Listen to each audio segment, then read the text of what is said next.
Fala pessoal, e aí, tudo bem com vocês? Bem, finalmente chegou o grande dia, né? O dia aí da prova que vocês estavam tanto almejando aí, esperando, né? A prova para engenharia mecânica da Petrobras. E nós aqui do mundo da mecânica já temos em mãos a prova, né? Já temos aqui o formato em PDF da prova específica e vamos fazer aqui uma análise preliminar do que nós achamos dessa prova juntamente com vocês, tá bom? Mas desde o início eu já gostaria de pedir que você deixasse o seu like aqui no canal, é de suma importância para o crescimento do canal e também para que você indique ao YouTube que você gosta do tipo de conteúdo que nós oferecemos aqui. Se você não é inscrito ainda, se inscreva no canal e ative as notificações para que assim que nós postarmos novos vídeos, inclusive falando sobre essa prova, você seja notificado e você consiga aí prosseguir com os seus estudos. E outra coisa também que eu gostaria de pedir é que você deixasse aqui embaixo nos comentários o que você achou desta prova, se você achou fácil, difícil, aonde foi o lugar que você realizou essa prova, tá? É muito legal isso, esse feedback que você nos dá aqui no canal, beleza? Então vamos lá, dar uma olhadinha aqui na prova. Bem, então tá aí, como você pode ver, engenharia mecânica, né? Prova do edital de 2021, que está sendo realizada agora em 2022. E deixa eu falar aqui para você como foi a distribuição das disciplinas ali ao longo das 70 questões, né, que foram cobradas aí para a parte específica. Deixa eu beber um pouquinho de água aqui, pessoal. Bem, foram 6 questões de termodinâmica, 7 questões de mecânica dos fluidos, 8 questões de resistência dos materiais, 7 questões de dinâmica das máquinas, né? Normalmente não se cobravam tantas questões assim de dinâmica das máquinas, sempre cai alguma coisa, mas nada nesse nível. Máquinas de fluxos, ciclos termodinâmicos, né? Que está dentro ali também de termodinâmica. Os ciclos termodinâmicos foram 5 questões, eu esqueci de mencionar. Máquinas de fluxos foram 6. Materiais de construção, a disciplina que mais cobrou conhecimento de vocês, fora a parte de corrosão, tá? Que é um assunto à parte. Materiais foram 9 questões. Vibrações mecânicas, é uma disciplina que tem assustado muitos alunos aí. Caíram apenas 4 questões e bem tranquilas, né? Bem parte conceitual, tá? Nada assustador. Transferência de calor, 3 questões. Motores, também inserido ali dentro de termodinâmica. 3 questões, né? Motores de combustão interna. Corrosão, 3 questões. Soldagem, 3 questões. Instrumentação, 3 questões. E a parte ali de eletricidade, ciência dos dados e também programação, apenas 3 questões. Eu senti muita falta aqui, pessoal, de principalmente esse assunto de ciência dos dados, que os alunos estavam em dúvidas, porque a gente não tinha nenhum parâmetro, né, de concursos anteriores da Petrobras, então não se sabia o que cairia e acabou que não caiu nada, né? Então, às vezes, você perde muito tempo estudando uma disciplina e não cai nada. E esse tempo todo a gente poderia estar investindo em outras disciplinas, né, que de fato cobraram conhecimentos aí dos alunos. Então vamos lá dar uma olhadinha nas questões, tá? Então, separando aqui para vocês, como vocês podem ver, né, as questões de número 51 até a questão de número 56, e ela colocou bem de maneira organizada, né, a banca Sebrasp, da questão de número 51 a 56, termodinâmica, né? Então nós podemos ver aí conceitos básicos cobrando ali, né, do conhecimento dos alunos, né, sobre propriedades intensivas e extensivas, o estado da substância, aplicação direta da primeira lei da termodinâmica, né? Bem, nada de outro mundo, cobrando conceitos aí. A prova acho que foi bem justa, tá? Claro que obviamente pegadinhas aí da banca Sebrasp, né? Bem, questão de número 54, falando sobre reversibilidade, isso estava no edital explícito dessa maneira, tá? Falando aí sobre o ciclo de Carnot, talvez uma questão que eu dei uma olhadinha rápida, uma questão que talvez possa dar problema, tá? Porque ele fala assim que o ciclo de Carnot é o ciclo de maior rendimento. seria interessante que a banca colocasse, né, que é um ciclo ideal, né, que é um ciclo teórico, né, que pode operar entre dois reservatórios de temperaturas constantes. Bem, esses dois reservatórios aí, seria interessante que a banca determinasse, né, um reservatório quente ou outro frio, né, eu não sei qual vai ser o entendimento da banca, porque esse tipo de questão, que às vezes, por isso que às vezes eu não gosto da banca Sebrasp, CESP, né, antigo CESP, é porque ele consegue complicar questões fáceis, né? Você não precisa complicar questões fáceis, porque o aluno que não sabe, ele não sabe. Agora você acaba colocando em xeque o conhecimento do aluno que sabe, né, por uma pergunta mal elaborada, né? Então é nisso que às vezes eu fico bastante chateado com a banca Sebrasp, para que ela pega coisas básicas, coisas simples e consegue dificultar, consegue complicar. Bem, questão aí de número 56, já falando sobre um gás perfeito, né? Aí a questão de número 57, a gente vai adentrar ali na parte de mecânica dos fluidos, novamente ali aplicando conceitos básicos lá, introdutório das mecânicas, ou da mecânica dos fluidos, né? E ele já cita aqui que todos os gases e a maioria dos líquidos simples são fluidos ditos newtonianos. Aí você precisaria saber, né, o que é um fluido newtoniano para conseguir responder essa questão. Bastante cuidado, e eu citei isso aqui no canal, quando a banca ela faz aplicação de advérbios, né, todos, sempre, nunca, jamais. Bastante cuidado, né, isso acende um alerta para você nesse tipo de questão que normalmente vai estar errada, né? Aqui também temos uma questão aí de mecânica dos fluidos, né? Assim também como a questão de número 59. Temos aqui uma questão de número 60, né? Para você conseguir fazer ali uma análise dimensional, aí você conseguiria resolver essa questão. Questão ali de número, essa questão aqui de número 61, né? Ele te faz uma parte introdutória. Normalmente essa parte introdutória é para, como diz o outro, né, comer o tempo do aluno, né, te dar um texto consideravelmente grande, e você perde muito tempo lendo esse texto, e se você fosse direto para a questão, você conseguiria ver o que ele estava querendo responder, certo ou errado, tá? Questão aí de número 62, também questão explícita no edital, falando aí sobre força de sustentação. Ele cobrou força de arrasto e força de sustentação dentro do edital. Questão aí da parte ali de hidrodinâmica, né, falando sobre escoamento. E aqui nós chegamos à parte de resistência dos materiais. Eu dou uma olhadinha rápida, tá?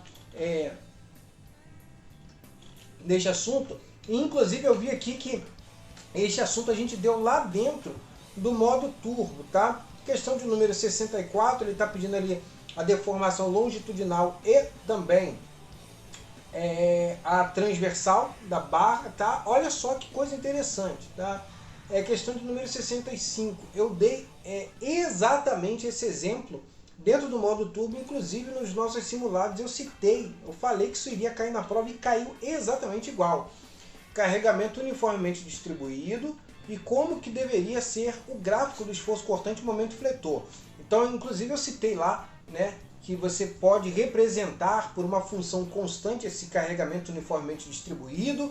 Você integrando essa equação, você chega a uma equação, uma função do primeiro grau que é uma reta inclinada, e você integrando novamente essa função para chegar lá no momento fletor, você tem uma função parabólica. Então, aqui ele fez uma pegadinha, ele trocou, né? Ele falou que o momento fletor é a reta inclinada e o esforço cortante é o formato parabólico. E aí, provavelmente, muita gente caiu nessa pegadinha, tá?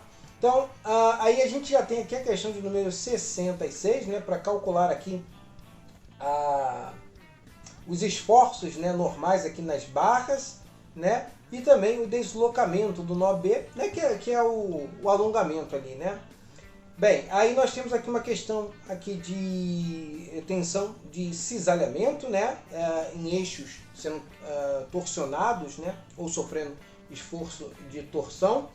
Aí nós temos aqui a questão de número 68 também, falando aqui sobre o conceito lá de de coeficiente de segurança, né? Ele faz uma parte introdutória ali e vai falar, na verdade, sobre coeficiente de segurança, né? Quando ele é aplicado.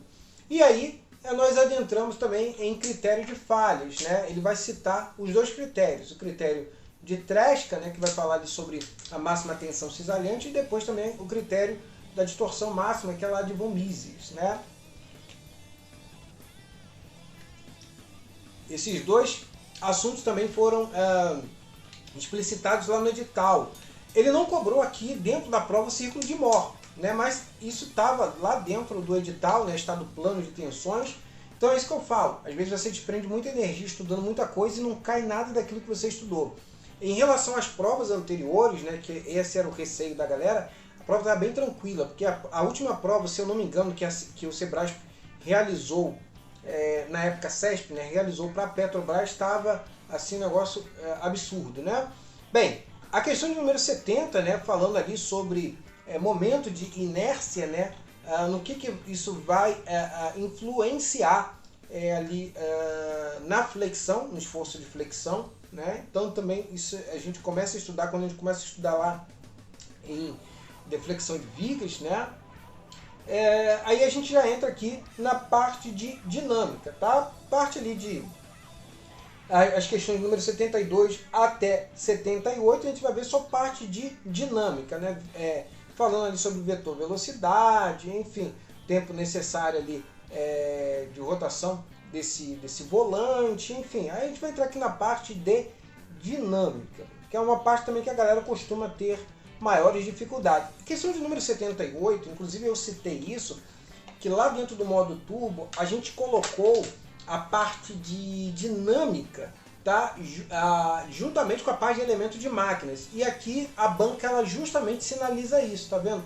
Como que ela entende que a parte de elementos de máquinas está inserido dentro de dinâmica das máquinas. Aqui ele está pedindo a velocidade angular, né, da engrenagem B, te dando algumas informações aí, né?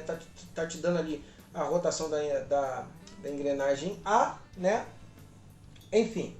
E aí você consegue estabelecer uma relação entre essas duas engrenagens, né, bem tranquilo aí, e matar a questão sem maiores problemas. Aí a gente vai agora para o bloco 2, né? Bem, aí ele já vai falar aqui sobre a parte de máquinas de fluxos. Falando sobre bombas centrífugas, né? A associação de bombas, falei também sobre isso, tanto a associação lá em paralelo quanto a associação em série, né? Qual seria ali a função, o objetivo desses dois tipos de associação, falando sobre bombas de deslocamento, sobre a carbonização de cilindros, bem, também, ó, aplicação direta da fórmula lá da potência da bomba, né, sem maiores fatores que viessem a complicar. A única coisa que você deveria fazer aí é calcular aí, ou converter, né, a vazão que ele te deu em 120 litros por segundo, você deveria converter ali para metros cúbicos por segundo, né? E falando também sobre escoamento ali em pás de turbinas. Aí, aqui, na questão de número 85, a gente vai entrar já na parte de ciclos termodinâmicos, né? Falando sobre ciclos combinados, ciclos de refrigeração ideal e também sobre compressores centrífugos de refrigeração. A partir da questão de número 90, a gente vai entrar em materiais de construção, né? Questão também bem tranquila, né? A princípio não vi nada aqui.